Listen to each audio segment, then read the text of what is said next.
Hello, my name is Julia Streets and welcome to DiverCity Podcast, talking about equality, inclusion and diversity in financial services. On the podcast, we seek to shine a light on positive progress, call out areas requiring further focus and offer lots of ideas to help inspire change. And today, I'm joined by Ann Cairns and Janet Thomas. Ann Cairns is the Executive Vice Chairman of Mastercard, representing the organisation around the world. With a keen focus on inclusion, diversity and innovation, she plays an important role as Senior Ambassador and Executive Leader for the firm. She sits on the Global Management Committee and her prestigious career has included serving as the President of International Markets, where Ann oversaw all Mastercard customer-related activities in more than 200 countries. It is no surprise that Ann is regularly listed as one of the most influential women in the industry. But in addition, Ann is Global Co-Chair of the 30% Club. She is Chair of the Financial Alliance for Women and serves as a member of the UK Government's AI Council and the International Business and Diplomatic Exchange Advisory Board. She is currently Chair of ICE Clear Europe, owned by the Fortune 500 company Intercontinental Exchange, or ICE. Anne, welcome to the show. It's fabulous to be here. Thanks for inviting me. Janet Thomas is a senior executive with more than 20 years of international banking experience, having executed transformational innovation both within complex global financial organisations and early-stage startup businesses. She is regularly called upon for her expert opinion at the very highest levels, most notably as a presenter to the Bank of England Financial Markets Legal Committee and as a financial matter expert for Prime, a professional recognised international market expert at The Hague. Janet has been featured on the Powerlist Top 100 listing of the most influential Afro-Caribbean women every year since 2014. Janet, welcome to the show. It's great, and thank you for inviting me. So first of all, ladies, I'm really intrigued to know what you've been up to. So your focus for 2020 and also what's changed. And I'm coming to you first of all. So what have you been focused on this year? Well, I've actually been focused on two things, and they're both very important. One is gender balance, and the other is artificial intelligence. And it's quite interesting because this year, I would say on the gender side, certainly in my own company, Mastercard, we haven't taken our foot off the gas there. We've just rolled out a big mentoring program for women across the company, 800 women. We've set ourselves a new target around the world of reaching 25 million women entrepreneurs in the next few years. And we've made our signature Girls for Tech program go online. We've reached almost over 800,000 girls right now, but it was very physical. The girls coming into the office and experiencing what technology was. And now we brought that online, which is fabulous. On the artificial intelligence side, I'm actually on the UK Government Council of AI, which has been a fascinating time as we've looked at the apps that the NHS are building and actually what artificial intelligence can do to help us through the current pandemic, but also what it could do for us in the future of work. And I have to say, I was in Washington, D.C. at the Women in Payments conference and was invited to one of the Technology for Girls events. And in fact, listeners to the show, I actually recorded an interview and got some live coverage from one of those tech programs, which was just phenomenal. So I'm delighted to hear it's gone online. We'll be featuring that in a future episode as well. And wonderful, thank you. But just a quick question for you. So we talk about what has changed, and clearly taking the program online has been a major initiative as well. And as you're thinking about working with the various entrepreneurs around the world, any sense of what has shifted in that world? Well, I mean, look, we've had a massive shift to actually selling online. And many small businesses are completely ill-equipped to deal with things like cybercrime. And of course, when we've gone online, obviously you've seen an explosion in the rate of fraud in some areas. And what we're doing right now is using our cyber tools to actually help small businesses be able to keep themselves afloat by selling in the online world, but giving them free services to say, this is how you protect yourself. And we're also doing that with health services as well, which are very much at the forefront of things right now. Absolutely. Wonderful. It's great to hear that. And I know that when we talk at the beginning there about the diversity and inclusion element of that, we'll certainly be returning to that in the show as well. Oh, yes. Without question. So, Janet, let me come to you. I mean, you are always exceptionally busy. So what's been your focus for 2020? And again, what's changed? Okay, so what really keeps me busy at the moment, like Anne, I have a couple of things that are very, very exciting. So I'm currently managing director of Infinity Capital, and our core market is really Africa. We have very, very deep relationships with the banking sector across sub-Sahara Africa. And what's been really interesting to me in this period of COVID in particular is some of the technologies that we saw banks develop like 6 or 7 years ago. They're now being taken up and used much more aggressively in the new world of COVID. I to inform people of when they do transactions, and not only that, the timestamps, the detail on the actual transaction, what they bought, etc. Before it would just be, this is what you purchased, the amount. But now some companies, some banks here in the UK are now giving a lot more detail and information, and that's really interesting to me. So I feel that Africa, in a strange sort of way, not recognised for some of the cutting edge and leading technology.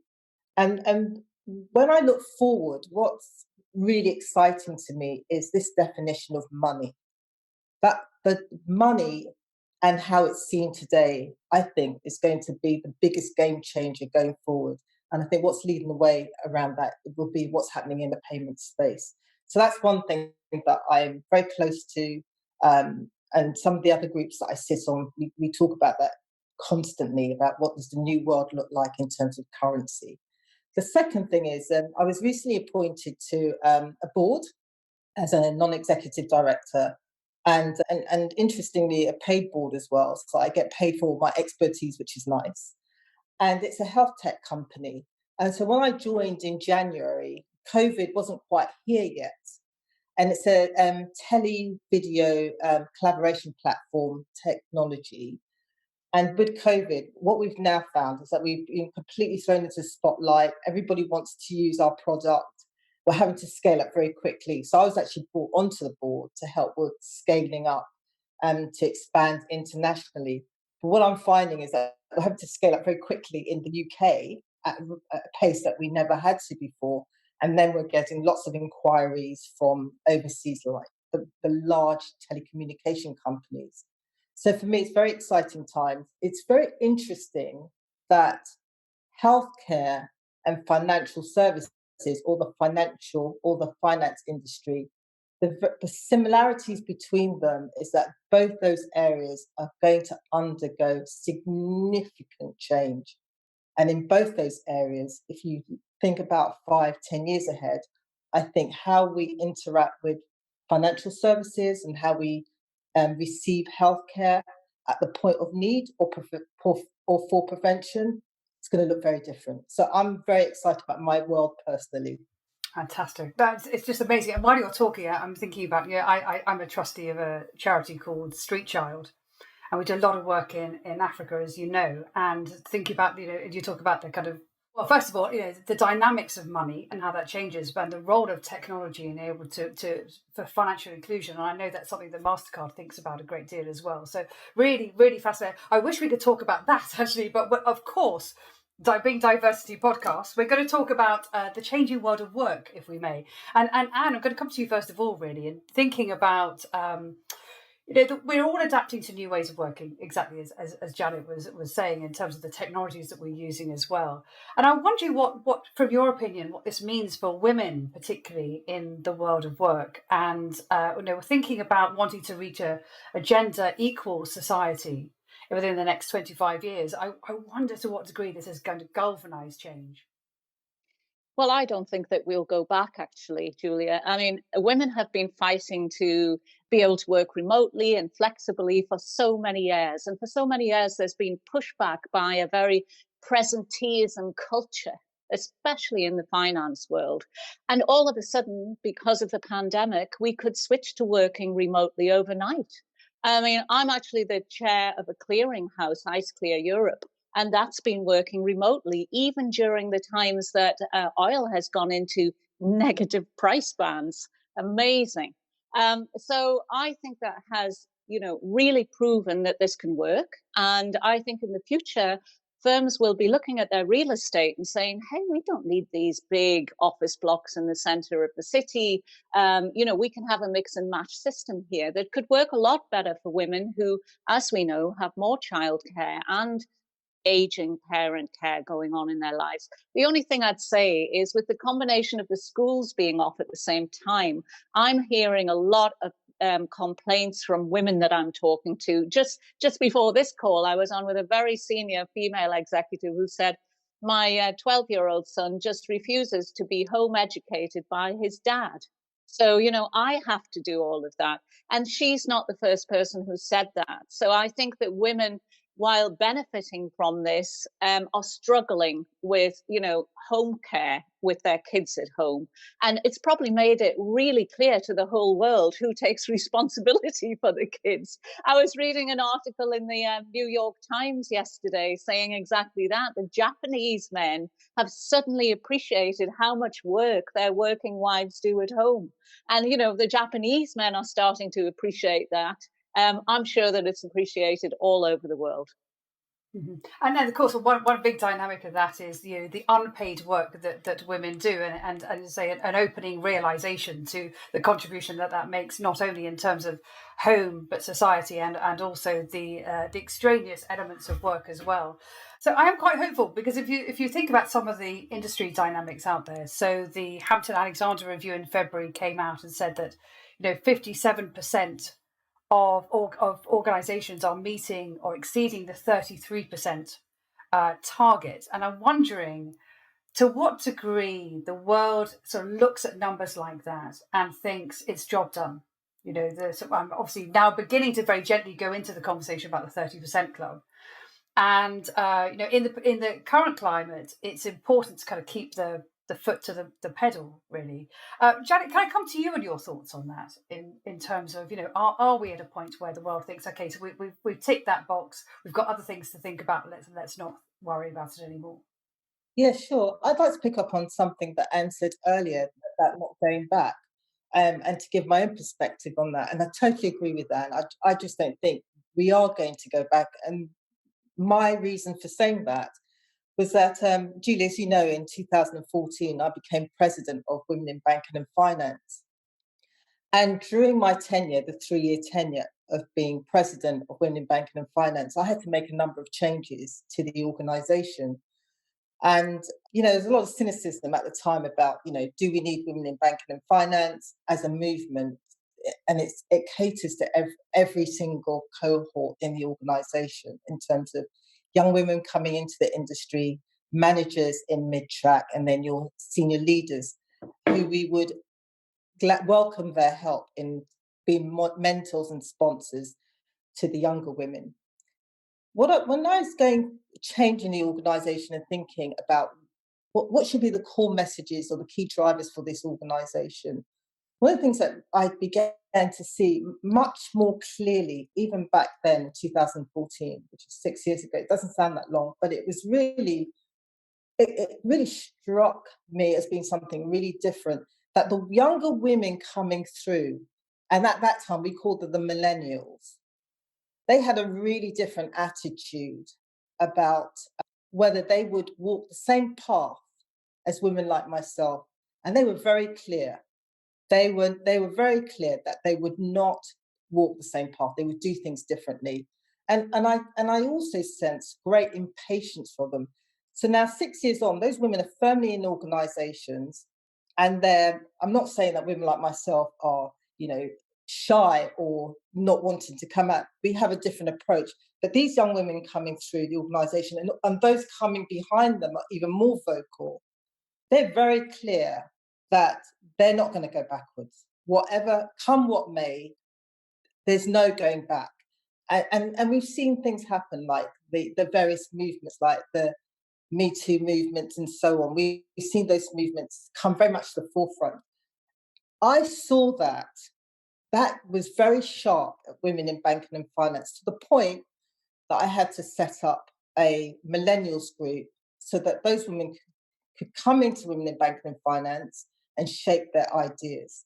So that's one thing that I would say. Now, coming back to the Hampton Alexander review, I do think that the progress that the industry has made towards greater female representation at board level has to be applauded. Because I remember when the review started, I mean, I've been in the industry quite some time, and I remember the various reviews, the dialogue and so on, and the numbers that we would throw out there, it's going to take us 100 years, we'll never get there. And things have been really, the speed has been, the time has been shortened. And I think that has to be applauded. But we're not done yet. I mean, you still have, if you look at the FTSE 350, you have 57 companies who have either met or exceeded 33% target. But what about the others? Right, so there's still work to be done there. And also, the great focus, I think, particularly when I was, definitely now, but when I was president of Women in Banking and Finance, the great debate at that time, and it is for the future, was what about the executive pipeline? Why are we building? There's, a lot of talk, and in some respects, criticism. We're focused on the top, but if you don't build the pipeline, how can gender balance throughout an organization be sustainable for the long term? So for me, I think that the focus is great, the work that we've achieved at board level, and that should not stop, and that should continue, and that should grow and strengthen. But I think at the same time, we need different strands of focus or different objectives. And there must be even greater focus on making sure that the success that we've achieved so far is sustained and held and improved upon. So those are things that I've seen. But I do think that the millennials, for me, they're the ones to watch. Definitely. And I think this point about the pipeline is incredibly important and something very practical for organisations and listeners to take away in terms of if you're going to focus on one thing at the moment. However, and actually, Janet, you were talking earlier about, your international work and when I was reading your biography earlier, I was talking about your experience of working across 200 different countries with Mastercard as well. I'd love to hear your thoughts about, we've talked very much with a UK lens or a UK focus in the conversation so far, but I know you're thinking about diversity inclusion internationally, and I'd love to hear your thoughts on where must we focus. Okay, well, first of all, just to carry on where Janet was in terms of things like the 30% club. 30% clubs now in over 14 countries. The last country we launched was Japan, and we're busy working on Mexico and China right now, because I would like to expand that across the G20 countries. And what we see when we look around the world is a very mixed bag. I mean, if you look across at Australia, they're rather like Britain. They've achieved their 30% membership, though, number of women on boards. And actually, the 30% club has a similar target for women on the ExCo. So, we are thinking about women coming up the ladder in companies in the corporate world. But then when you look at somewhere like Japan, that was about 4% a few years ago. It's moved to 10, which is actually quite a change for them. Hong Kong is below 14%. And even in America, we're just below the 30% level. So there's so much to do. And of course, when you get to the GCC countries, it becomes very difficult to measure. But, you're talking single percentage points, low single percentage points, and also about 8% in Brazil. So what we're seeing around the world is that women are still not taking their place economically. There's no question about it. But to go to Janet's point about millennials, a lot of research has been published lately, mainly by companies like McKinsey, that have looked at where do women start, dropping off the corporate ladder. And it actually turns out to be the first step into management, if you like. There starts to be an acceleration of men and a dropping off of women. And it can be for all sorts of reasons. But as soon as you're there, then that pipeline is starting to narrow. So you might be a company that's bringing in 50-50 male and female from university, and it might actually be more of a skewed ratio, because in many parts of the world, women are graduating more than men. In Britain, that's happening. But what happens when the women reach sort of that 30-ish age group and they're going on to actually manage that's when it starts to drop off. And in so many companies, that's the case. So we really do need to focus there and say, how do we move the needle on that? And how do we change people's minds? But I do think, going back to the 30% club, we are working with the B20, which advises the G20. That's happening in Saudi Arabia this year. And we're a knowledge partner. And we're talking about things that we want removed from a law perspective, laws that prohibit women working in different industry sectors, laws that stop women owning property and therefore having collateral to start their own businesses. There's things that have to happen on the legal front, as well as putting in targets for having 30% and more women in senior positions and on boards. And the reason I say more is people keep saying to me, heck, Anne, why isn't it 50%? And I say, as far as I'm concerned, that's what we should go for. But the point is about the 30%, it's a minimum threshold that we've set. And once you have more than 30% of any minority in the room, then they cease to be a minority. And I'm sure that Janet will probably bring up, a deeper point on minorities in the discussion soon. Well, let's turn straight to that, really, which is then thinking about some of the, the ethnic minority representation questions. Janet, can I bring you straight in there for your thoughts on that? Yes, I mean, it's very interesting, the point that Anne makes about the recent study showing that where women drop off in terms of that point in their career, because I see that fall off happening a lot earlier. And it's something that, Julia, you and I have spoken about over the years, and I've spoken to Anne about it recently. But when I was at President of Women in Banking and Finance, we did some soft surveys. We had the advantage of seeing young Black women coming into the industry, and we were able to track them, find out the support that they needed. And also at the time, in 2014, I was a trustee of the Palace Foundation, which is a foundation which gives support to young Black men and women in university to prepare them for the world of work. And so we give them sponsorship, we give them mentorship and so on. So a large number of those individuals who pass through the Palace Foundation, a good number of them would go into financial services.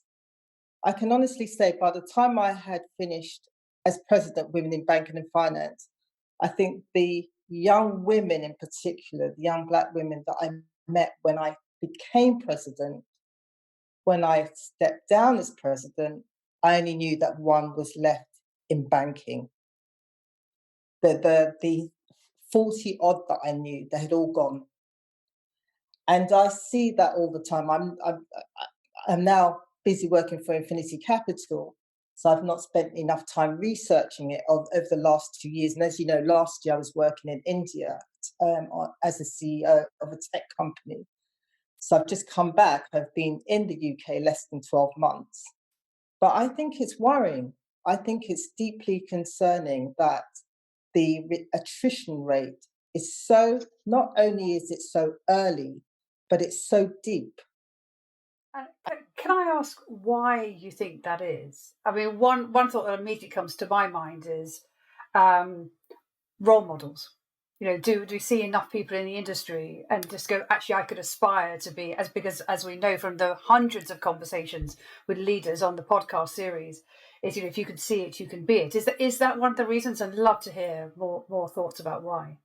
Well, I think it is, Julia, because financial services is very, very broad. You have banks, you have asset management companies, you have the payment companies, you have the data companies. It's very, very broad. But if you look at each of those big sectors and you look into the guts of those organizations, I think representation across the board is actually very, very low. And in some sectors, it's almost non-existent. And so it's very difficult, I think, if you're coming in. I mean, when I entered into banking, that wasn't my mindset in terms of looking for a role model. But that's the times have changed. I think the young coming in are much more strategic in their viewpoints. They're looking and they're saying, If there's someone at the top, then I know that I have a good chance of making it in this industry. But if there's no one at top, it sends a clear signal that something is not quite right, because we're in multicultural Britain. So why wouldn't you have diversity? I mean, in London, when you walk around, there's diversity everywhere. I mean, everywhere. So why is it that the workplace doesn't reflect society at all? And so I think it gives that sharp message. And then also, if you're in the workplace and you need support, who do you reach out to for that level of support? So there's a number of, I think, some things are very obvious and some things are much more complex. But I think the first and most important thing is that the industry gives a message out to those coming into the industry as to whether they'll be able to achieve their full potential. And can I bring you in there to respond with your thoughts? I mean, clearly from the work you've done with the 30% Club, you talked earlier about policy and the various levers that can be engaged in terms of policy, and then also setting targets as well. And I wonder if there are some tactics that have been used in the gender conversation that we could certainly employ in terms of ensuring that there's greater ethnic minority representation. Absolutely, Julia. And I think there's a number of things that companies can do. If I think about the situation that we're in now, many companies are only really recruiting for key roles. They're probably not recruiting, even the big industries, thousands of roles right now. And they're probably putting people on furlough and maybe restructuring their companies. I think during this time, it's very important for hiring managers to look at the job that they're trying to hire for and really pay attention to, have you actually created a diverse slate of candidates? How does this balance out the team that you have in place? Have you put an interview panel in place that actually has, a diverse representation so that they can ask a whole range of different questions? And, to the point that Janet was making, have somebody that is a role model that, would actually encourage people to join your company if they're really bright people that, with diverse backgrounds. And so I think you can do that on the hiring side. I think you can look at your attrition and say, why are people leaving this company? Because often it's about fixing the culture of the company. Let's not be fixing the women or fixing the minorities. They don't need fixing. It's actually the culture that we have to change. And then there's also, well, just a minute, you're putting people on furlough and you're restructuring your company. Are you doing this fairly? Have you looked at the data in your hands and said, I'm not over biased to actually letting people from minority groups go, for example? What does my data look like? I think we live in the data age. We consume data. And we've got artificial intelligence algorithms that can help us consume data and get fabulous insights. We should be using them combined with human common sense and cultural values to actually push the needle forward. And there's never been a better time to do it. If we don't do it now, we could come out of this pandemic and not have changed. This is a point in our lives when we have the time to actually almost pause and reset and say, remote working works. I want a more diverse workforce because actually we know that companies perform better. Am I actually attracting the best and brightest to my business, and am I keeping them? And if not, why not? And let's really have these questions asked and answered. And I think that's a great moment just to pause the conversation for a second where we turn to Cynthia for any research to support today's discussion. In the 2020 report, Women in the Workforce Global Quick Take from global non-profit Catalyst, women account for 40% or more of the total labour force globally. Women spend more time performing unpaid work such as childcare. Unpaid caregiving responsibilities can prevent paid employment opportunities, and this work disproportionately falls to women. Globally, only 1.5% of men provide unpaid care on a full-time basis compared to 21.7% of women.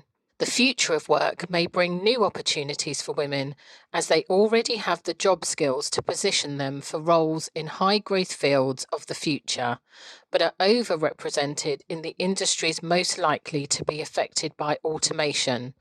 By 2030, an estimated 40 to 160 million women may need to transition into higher skilled roles requiring higher education or upskilling.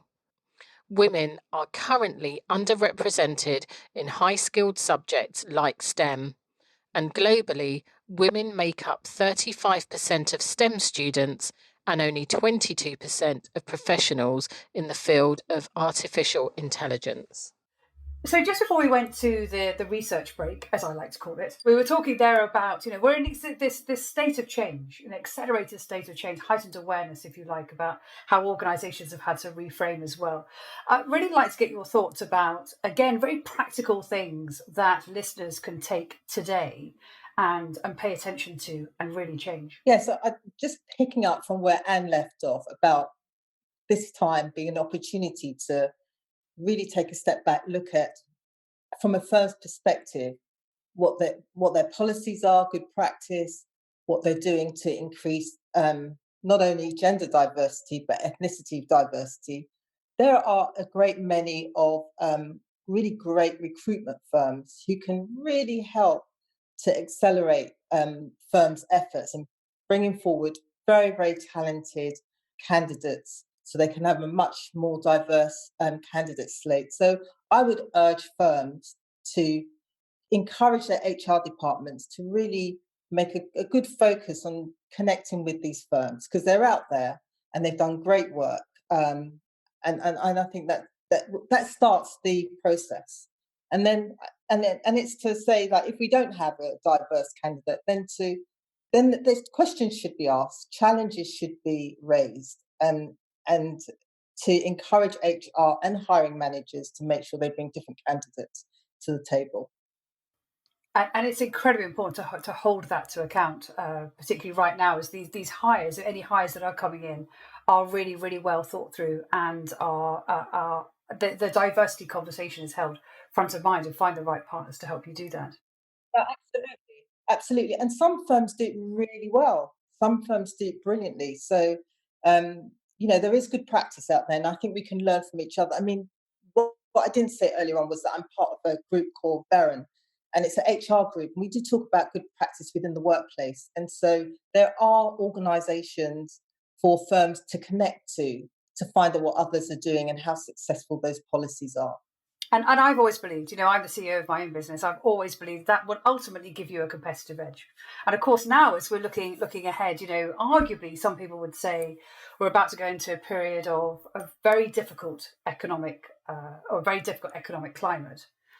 And what my general sort of frame of mind is, but one that is potentially rife with opportunity. And Anne, I'd love your final thoughts as we wrap up the show on reasons to be optimistic. As you travel the world and you talk to many, many different people, your thoughts on what we should be optimistic about. Well, Julia and Janet, I think, first of all, Janet, culture definitely trumps strategy, and those firms doing the right thing are the ones to watch. But I would say, when I was in Davos earlier this year, the World Economic Forum came out and said it's going to be 57 years now until we have women's equality around the world. And everybody threw their hands up in horror. Now we're in the middle of a pandemic, which is accelerating everything. And I think these two things joined together mean that so many people around the world, companies, governments, have realized that this is complete nonsense. We cannot be doing this with half the human race. We have to make everyone economically viable in the future and be able to add value to the planet. Because guess what? You mentioned climate. Climate change is the next big thing, and we're going to need the best and the brightest and everyone engaged in solving that.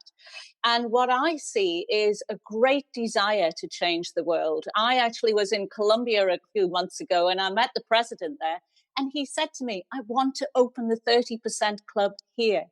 And I thought it's so great to hear presidents of countries say this, because they realize that equality is an important thing in their economy. And I think that all good business leaders realize that around the world. And it's a question of making that culture change, making it fast and making it last.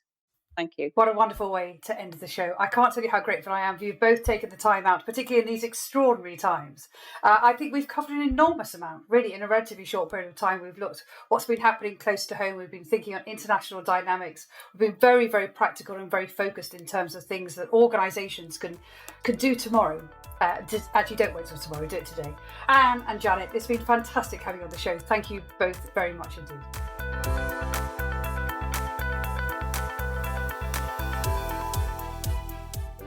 This episode of DiverCity Podcast was produced by me, Kieran Yates, on behalf of Julia Streets Productions. Thanks to Cynthia Akinsanya for her insights. You can find out more about the guests on this week's show on our website, DiverCityPodcast.com, and that's diversity with a C, not an S. Whilst you're there, you can also sign up to our newsletter for all our latest updates. All our episodes are available in Apple Podcasts, Spotify, or your favourite podcast app. If you enjoy DiverCity Podcast, remember to share on social media and give us a rating or review. It really helps promote the show to a wider audience. Finally, our Twitter handle is @DiverCityPod. Thanks for listening.